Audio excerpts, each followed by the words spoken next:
You have the divide and rule going on in Britain over Brexit, and you have the divide and rule going on across Europe with regard to the scale of immigration. Does anyone think this is all an accident? That it's all happening by chance, by random events? When you do the research, the same characters keep coming up across all of those things and more that are dividing and ruling the global population, and thus allowing the few not just to control but to continually direct the lives in terms of where the world is going of billions of people. So today I'm going to talk about Trump, progressives, Zionist billionaires, fake news, and the state of the alternative media.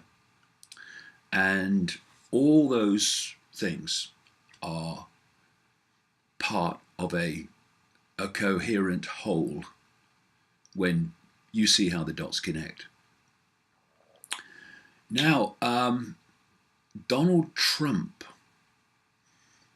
he was elected not because of what he is and not because of what he'll do, but because of a public perception, at least among a great number of Americans, a public perception of what he is and what he will do.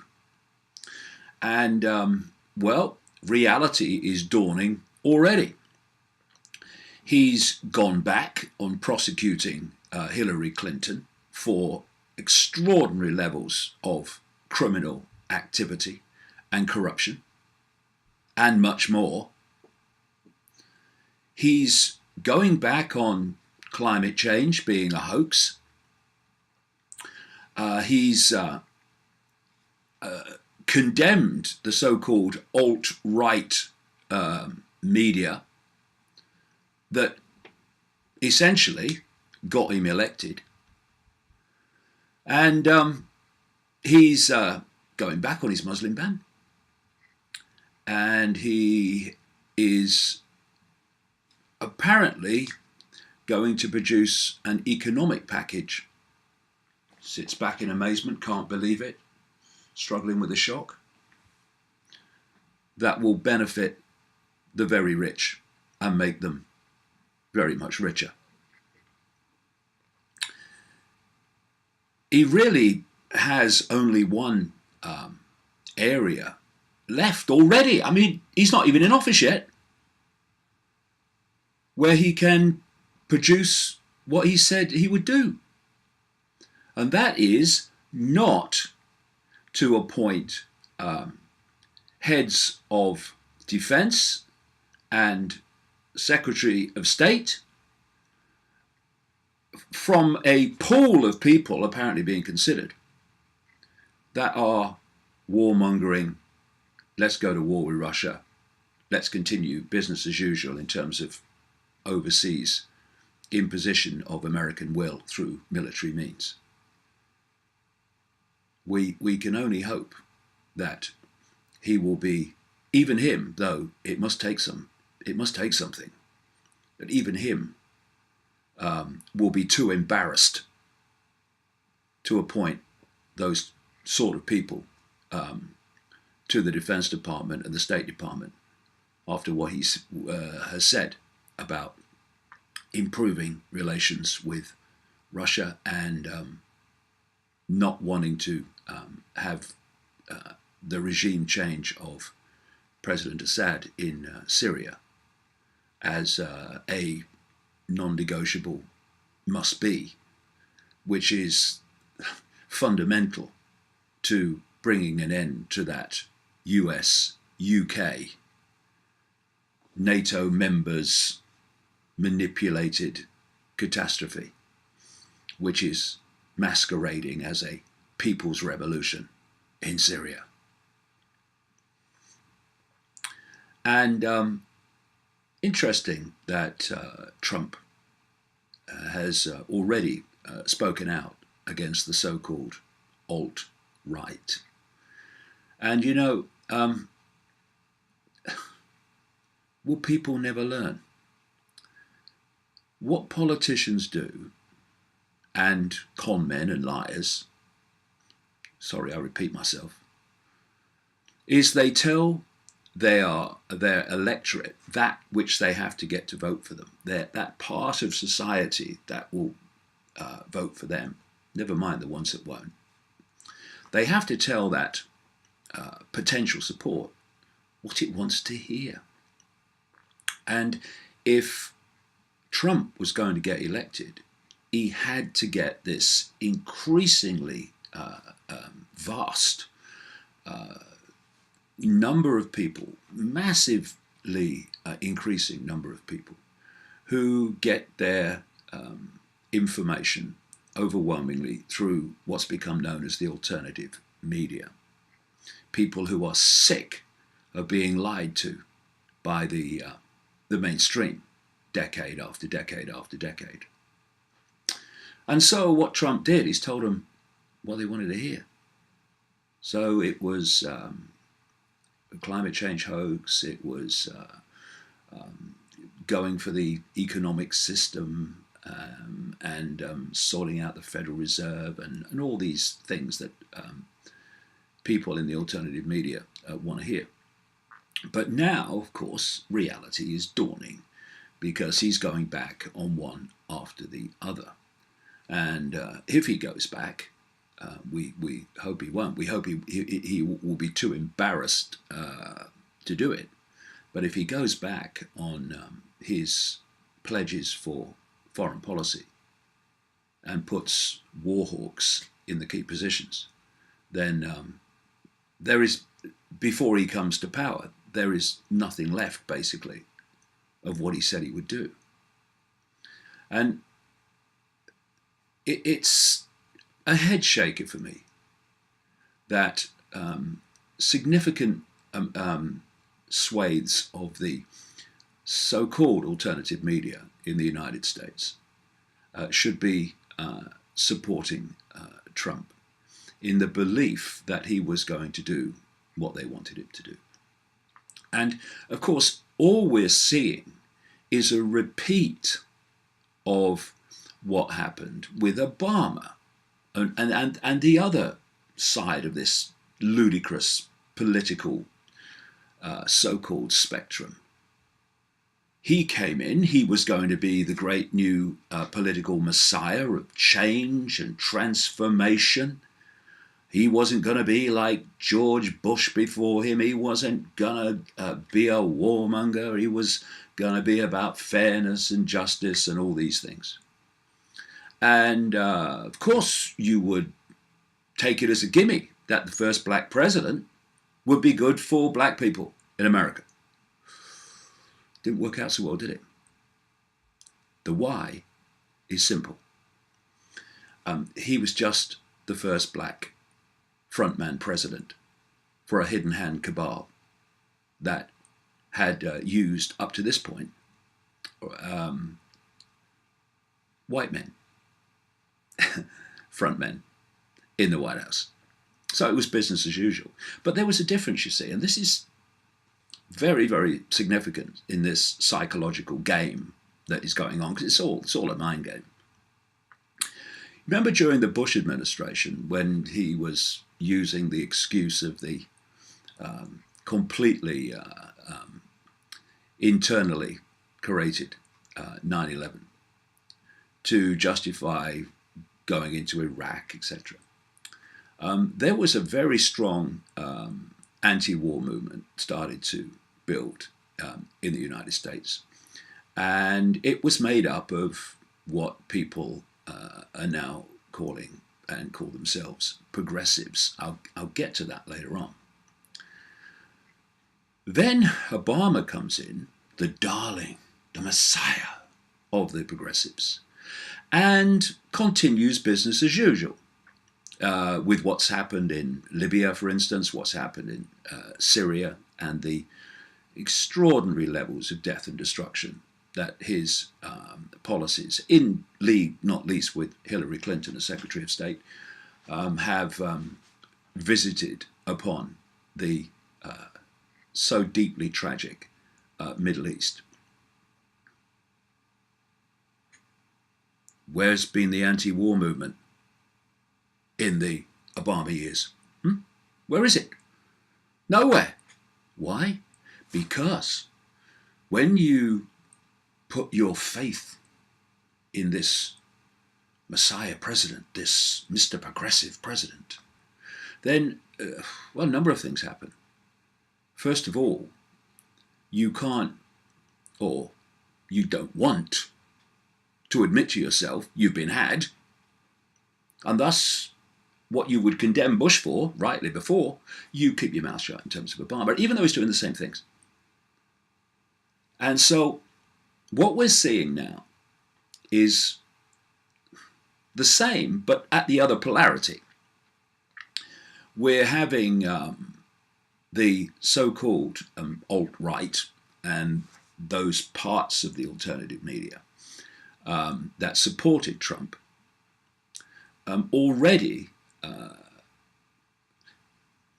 privately, and even some, to be fair, publicly, aghast at the way he's going back on everything. So fast as well, I mean. Anyway, but some are now already defending him for going back on what he said he would do. Why are they defending him? For the same reason that the progressives went quiet and the anti-war movement went quiet once Obama came in, doing the same things that Bush had done. And alt-right. This is this new phrase for the alternative right-wing media, as opposed to the mainstream right-wing media. But, you know, I started out doing what I do now, basically before there was an alternative media. There was virtually nothing there. The odd radio station here and there. And you had to get this information out through books or by tramping around from place to place, talking to next to nobody, because nobody was really interested in those days. It wasn't an alternative media. And it's worth, and I think it's important now, for the alternative media, or calls itself that, to actually take a breath in the light of current events and just reevaluate what it's there for and why it came into existence in the first place. Because if you identify with a political position, whether it's right or left, whether it's Republican or Democrat, whether it's Labour or Conservative, or any other these political polarities anywhere in the world, then from where I'm sitting, you are not part of the alternative media. You are just mainstream light, if that in some cases now. The alternative media came into existence originally to point out that the whole right, center, left political paradigm is a gigantic hoax. It's a hoax because in the shadows, all these different apparently alternative political persuasions are actually masks on the same face of a force in the shadows. And that's why, whether it's a left government or a right government, essentially the same things happen and the world goes in the same direction. It was to point out that the system is rigged And you will never change anything through the political system, because the political system is actually there and structured to stop anything changing for the better of the people, to stop anything changing that stops this incessant direction of the world to global fascism from continuing. So there is no such thing as an alt-right, an alternative media that calls itself right. Just as there's no such thing as a alternative media that calls itself left or centre or progressive or any of it. Because these are all tags and names and labels for basically the same thing in terms of ultimately what's controlling them. And so the alternative media needs to look at itself. The genuine alternative media that is exposing the way things work rather than taking political positions within the structure of the way things work.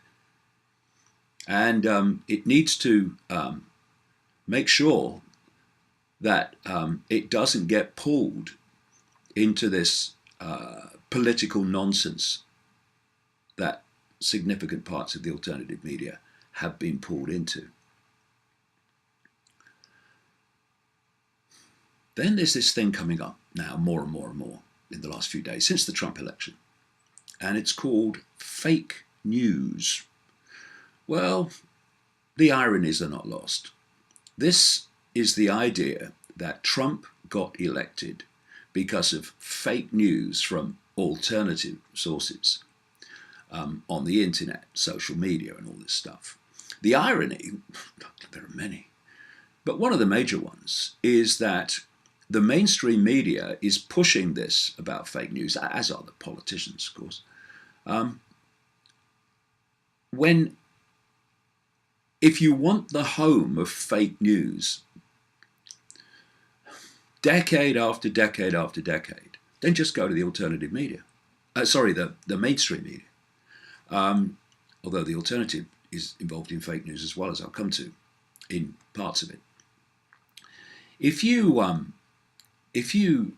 look at even the leaked emails in terms of Clinton and the way the media was working with her to her benefit and to manipulate the perceptions of the population, for that same media now to come out and start saying we must, in effect, start censoring the internet because of fake news, it's extraordinary. But of course, the genuine alternative media has and continues to make a fantastic contribution to the circulation of information and exposure of the system and that which serves the system in all its forms, which is making an impact upon the political system and on people's awareness of the world as it really is. And so, of course, they want to label things in a way that targets the alternative media. So it's all fake news. No, it's not. Actually, it's the best journalism on planet Earth comes from the alternative media. However, as I said, with a little, what do they call them, Freudian slips, when I said alternative instead of mainstream, that actually was very relevant, because it's no good either, the alternative media sticking its nose in the air and looking down on the mainstream, and then having very significant swathes of it operating and acting in the same way the mainstream does. Let's not fall into this black and white trap that the mainstream media is fake news, but the alternative media, all of it, no, it's the truth. No, it's not. There's a load of old bollocks comes out through what calls itself the alternative media. We have websites, many websites, that call themselves alternative media platforms that blatantly put out fake news that they've made up. You have a situation where they put out a headline designed to make you click on it so that you'll add to their advertising revenue. And when you go to the text, having now added to their advertising, the text in absolutely no way justifies the headline. It's called clickbait. That's the alternative. There's one website, actually, again, ironically, run by a former webmaster of davidicke.com some time ago, that not only operates with the clickbait technique, but actually uses a named writer that doesn't actually exist. And they call themselves alternative. Now, if you want to discredit the genuine alternative media that's making and has made such a fantastic contribution to the population's awareness of what's happening and it's not being told about, then all you do is you pick out the fake news people. You pick out the clickbaiters. You pick out people who are using fake writers. And you say that's the alternative media. It's not. But that's the way propaganda works. So it's important that the genuine alternative media doesn't sit around and just let this go unchallenged, but constantly highlights to people where these clickbait sites are, where these fake news sites are. And the alternative media cleans up its own house. And please, those that have supported Trump in the alternative media and taken a political position, please sit down, take a deep breath and have another look at it. It's about the system, exposing the rigged system, which means it doesn't really matter who comes in terms of front people, because the system's in control, whoever's there. That's what we were created to expose.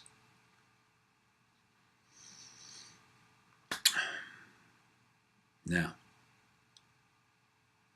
progressives.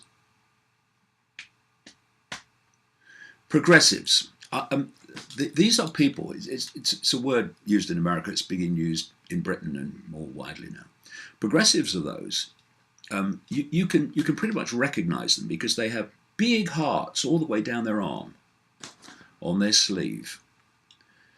Oh, I'm so kind and I'm so good. Look at me, look at what I'm doing. I'm such a kind, loving person.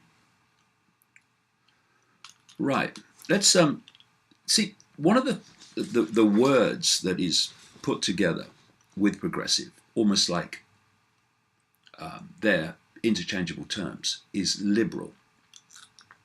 In fact, in America, it's conservative or it's liberal, it's Republican or Democrat. So this word liberal is thrown around all the time. In fact, it's thrown around very liberally. So, three definitions. Liberal, favouring reform, open to new ideas and tolerant of the ideas and behaviour of others, not bound by traditional thinking, broad-minded. Well, I mean, that's pretty much the direction I'm coming from. If you want to use the dictionary definition. Now, progressive, which is supposed to be liberal, but isn't. Much of it anyway. Progressive, favouring or advocating progress. But who decides what's progress? Change. Improvement. Who decides what's improvement? And reform, as opposed to wishing to maintain things as they are, especially in political matters. Well, there's nothing in that definition that you could call liberal. It's just wanting change, etc. Now, this is interesting. This is the definition of fascism. A tendency toward or actual exercise of strong autocratic or dictatorial control. Now, when I look at the behavior of so many people that call themselves progressives, it's that last definition that I see. We have people, well, it's obviously much of it has been generated and coordinated out of the shadows, but we've had these protests against Trump that he shouldn't be president, that things should happen to stop that happening. We've had violence on the streets. These people call themselves progressives. Yet if Clinton had have won in the same way that Trump did, that would have been to these same people. The people have spoken. It's democracy. Instead, we've had these progressives holding up love Trump's hate banners with fury and hatred on their faces. I mean, anyone got a mirror? Might be helpful. These people are so self-deluded. They don't see that their behavior mirrors that which they claim to oppose. And so we're having these protests, and then we're having Clinton supporters, progressives, crying and in need of therapy and stuff because a woman who so believes in the rights of women that she takes millions from the royal family of Saudi Arabia, which you may have noticed has a problem with women's rights, but someone who is one of the most deeply, deeply corrupt people ever to appear in American politics, and my God, think of the competition, has not won the presidency of the United States. Therapy! Instead of looking at what is wrong and what is behind a system called democracy and politics that offers you a disaster or a catastrophe in terms of Clinton or Trump. And look at some of the people, one of the major people that fund these progressive organizations. George Soros, Zionist oligarch billionaire. Who was someone that put tens of millions into the Vote for Trump campaign? Sheldon Adelson, Zionist oligarch, billionaire. Does anyone really think in their terminal naivety that those two people don't ultimately answer to the same masters? So why would you have massive funding of progressive movements and massive funding supporting someone the progressives demonize, Trump, for president? We come back to where we started. Divide and rule. George Soros and his Open Society foundations and all the networks that go out from them was majorly involved in triggering the Arab Spring, which was presented by the fake news media as a spontaneous people's revolution in the Arab world. It was just a front to allow Western, not least American and British, funded, armed, trained rebels, mercenaries, to start a proxy war by America and the UK and other NATO countries against targets in the Middle East like Gaddafi and Assad. But they said, oh no, it's a people's revolution. It's just a front for a proxy war. Because if you keep invading countries over and over again, openly, like in Iraq, then people are going to go, what's going on? So you sell it as a people's revolution. And quite a few months ago now, there was something in Washington, D.C. called Democracy Spring, where progressives went to Washington to protest about billionaires and their influence in politics, as if their poster boy, Barack Obama, wasn't funded massively to record-breaking degrees at the time by the same people. And another irony, a number of the organizations that took part in Democracy Spring are funded by George Soros, a Zionist oligarch, billionaire, who does springs rather well, it seems.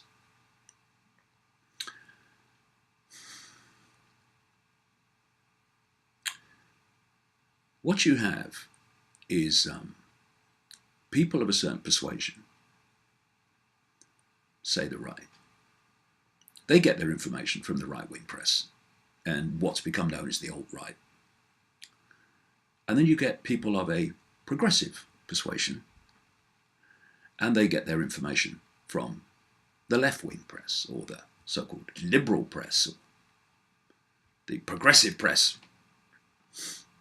And just as in politics and political parties, left, right, centre, whoops, controlled by the same people, so are the left-wing press and so are the right-wing press. They're just different masks, once again, on the same face. So all these groups within politics, whether it's the right or progressives or centre, they're all getting their information about the world basically from the same sources.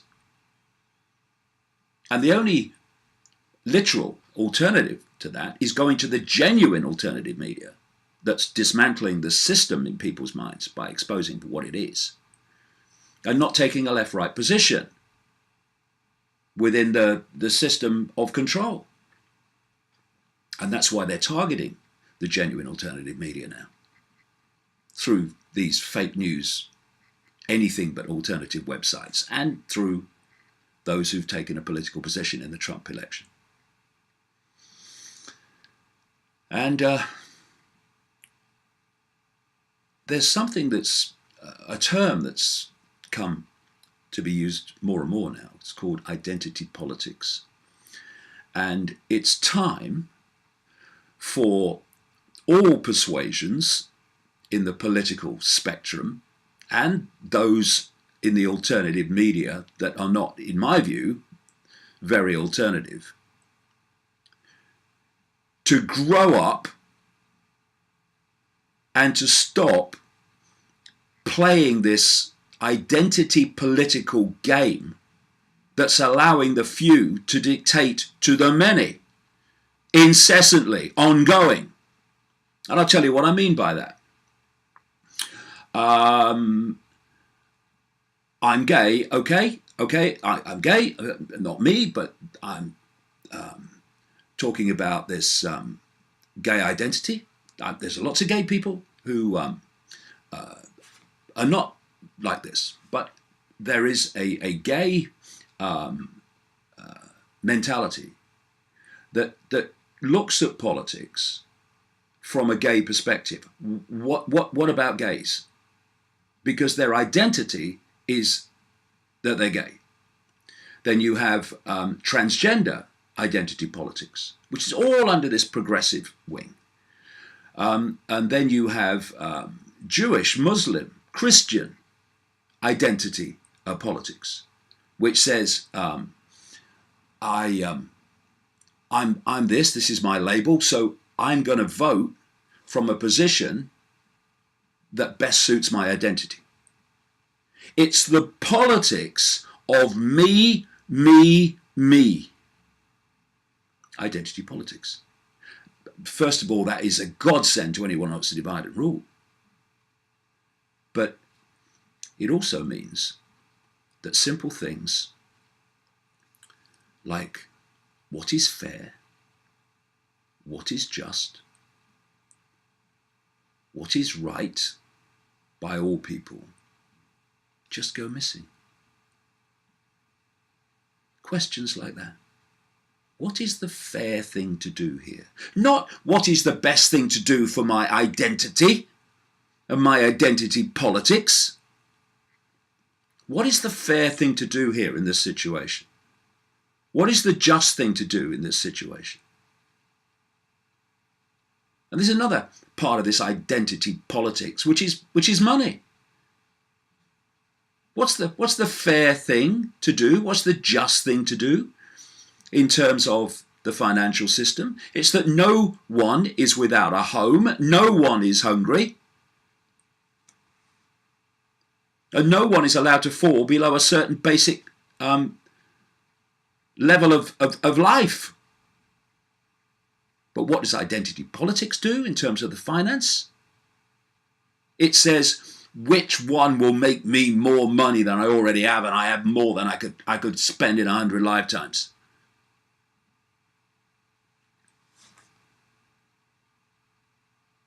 All this identity stuff, all this me, what's in it for me, what will they do for me, has made us lose perspective of those simple things, those simple foundations of making judgments and introducing changes. What is fair? What is just? For all people concerned. And, you know, when I talk about progressives of the left, there are still some genuine people there that do come from that perspective and do value things like freedom of speech, freedom of expression. Because when we come back to this definition of fascism, liberal and progressive, but particularly when we come back to this definition of fascism,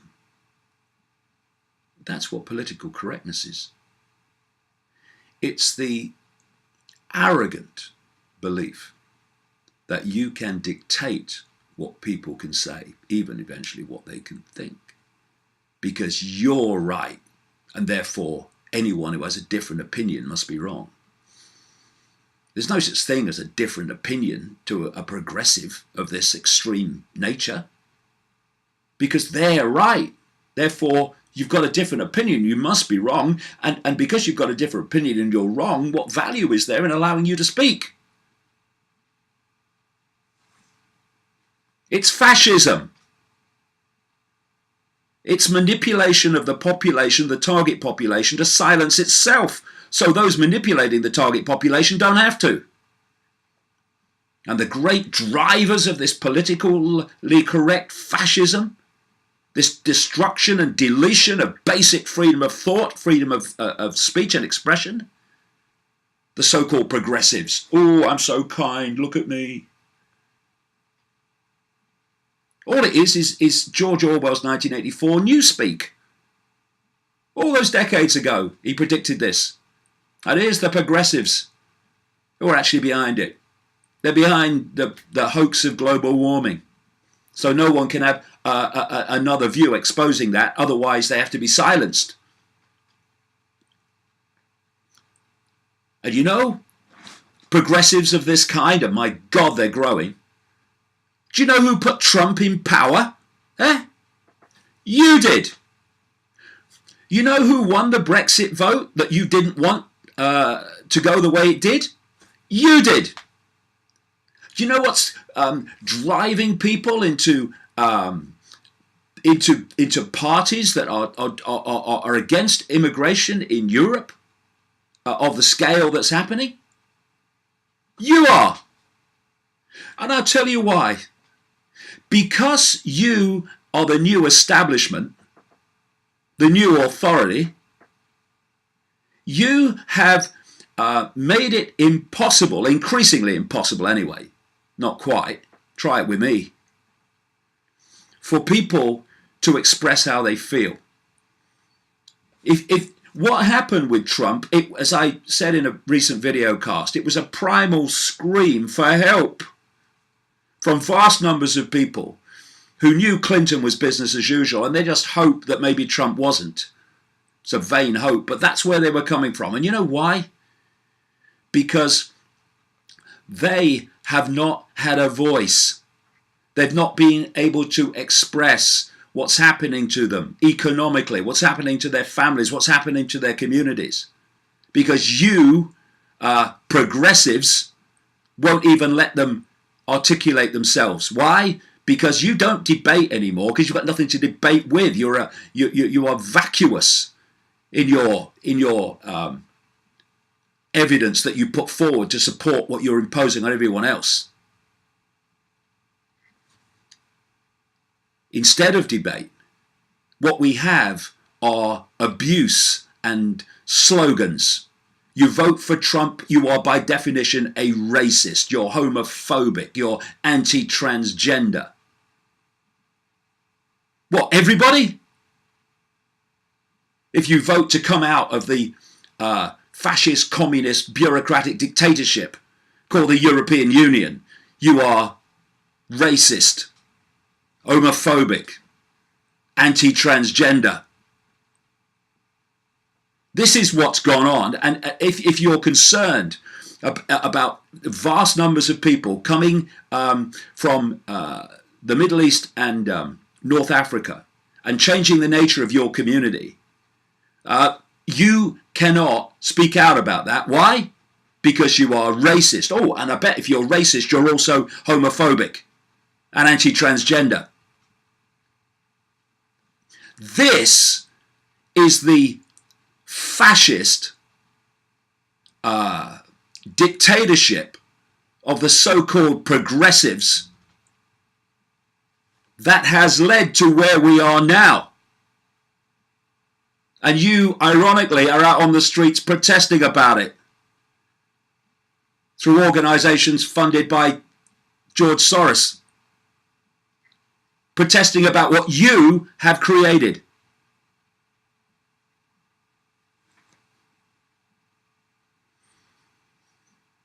So I say to the still genuine people of what is called the left, people who are genuinely liberal, you have to, if we're going to change this, take the meaning of what you stand for back from these fascist progressives and dictators who daily serve the very system they say they oppose.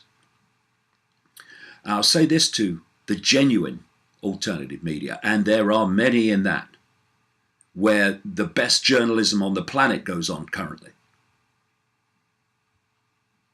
We need to take back what the alternative media really means and what it was created for.